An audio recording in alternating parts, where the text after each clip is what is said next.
사막과 바다, 화산이 공존하는 섬 푸에르테벤투라. 1년 중 단 이틀 산미겔 축제를 위해 7개의 섬 사람들이 모두 모여 축제를 준비하고 300년 전 조상들의 전통과 문화를 고스란히 재현해냈습니다. 아픈 역사도 축제가 되고 원주민들의 삶이 곧 축제가 되는 곳. 과거와 현재가 맞닿아 있는 푸에르테벤투라를 만났습니다. 마르지 않는 샘처럼 끊임없이 숨은 매력을 쏟아내는 카나리아 제도. 대서양 바다에서부터 성스럽고 신비한 테이데 화산의 정상에 이르기까지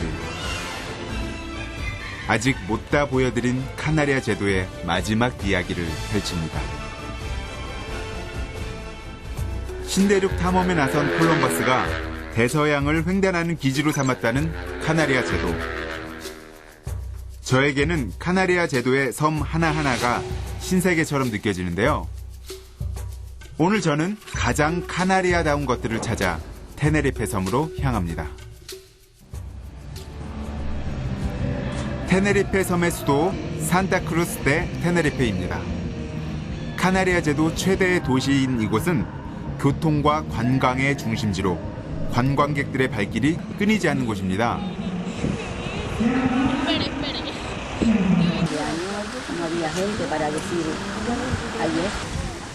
1년 내내 섭씨 20, 30도 사이를 넘어서지 않는 쾌적한 기후.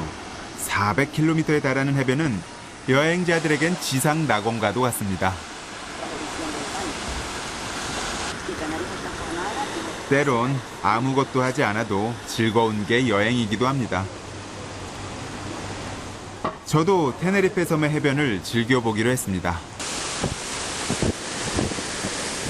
제멋대로 솟아오른 화산섬의 기암 괴석들 사이로 화산 활동으로 만들어진 천연 수영장도 이색적이고 검은 화산석 사이로 솟아오르는 물줄기, 마치 용암이 뿜어져 나오는 것 같습니다.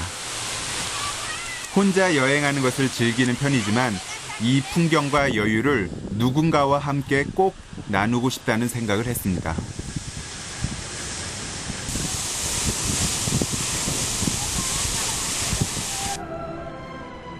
바닷가 방파제의 이색적인 풍경이 눈길을 끌었는데요. 세계적인 음악가들이 그려진 이곳에선 파도 소리도 마치 음악 소리처럼 들려오는 것만 같습니다.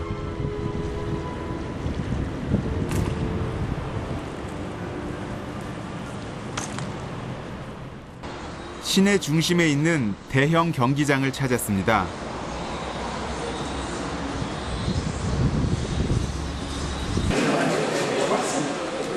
둥근 모래판 위에서 이제 곧 경기가 시작되려고 하는데요. 저도 얼른 자리를 잡았습니다.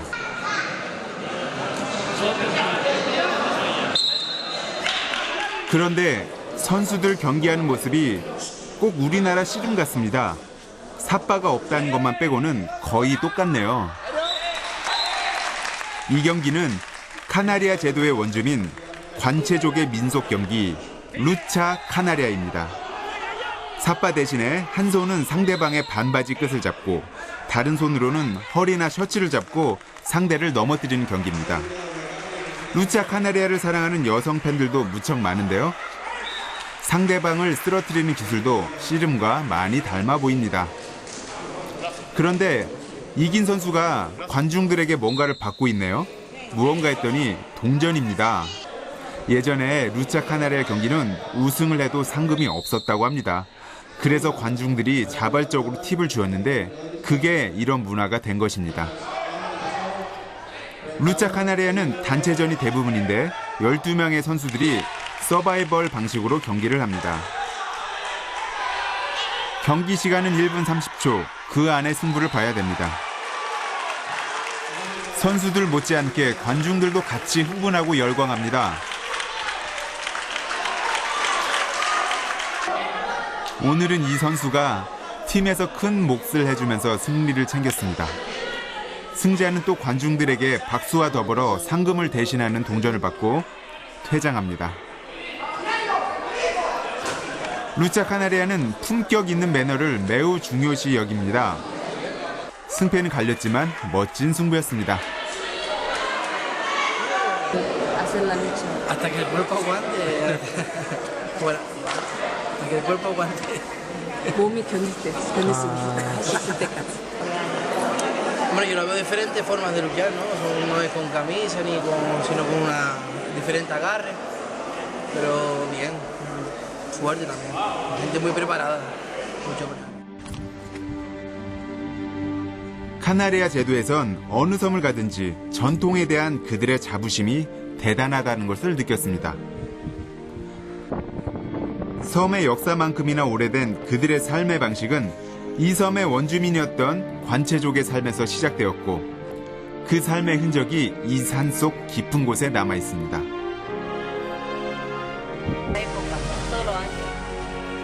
산을 오르는 동안 비가 내립니다. 우리에겐 새로울 것 없는 비지만 이곳 사람들은 정말 오래간만에 보는 비였습니다. 잠깐 내린 비였지만 사람들은 무척이나 행복해했고 그 길을 받아 저는 산 위로 올라갔습니다.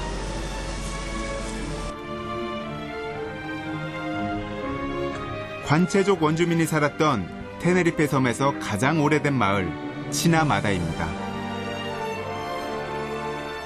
관체족은 화산섬에서 유목 생활을 했기 때문에 깊은 산골짜기에 삶의 터전을 꾸렸는데요. 가파른 절벽에 작은 집들이 하나 둘 보이기 시작합니다.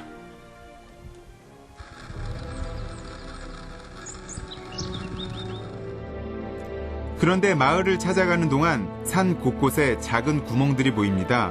뭔가 싶어 유심히 봤더니 동굴이었습니다.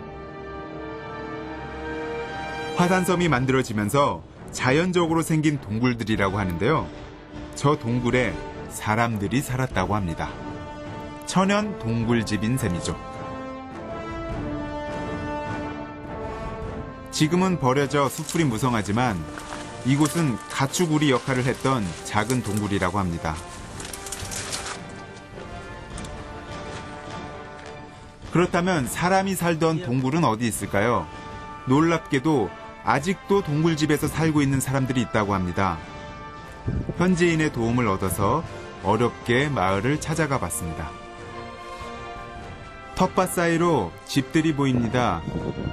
그런데 동굴집이라기보단 일반 가정집처럼 보이는데요. 앞부분은 일반 가정집처럼 개조했지만 들어가 보면 전부 다 동굴입니다. 하늘 아래 첫 번째 마을. 마치 집과 산이 하나로 연결된 요새처럼 보였습니다.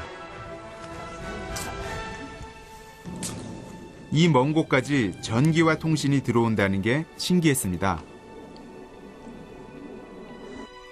이 할머님이 이 마을의 터줏대감이라고 하십니다. 동굴집이 발견된 건 스페인이 카나리아에 들어온 500년 전 일이지만 역사학자들은 이미 기원 전에 관체족들이 동굴집에서 살고 있다고 생각하고 있습니다.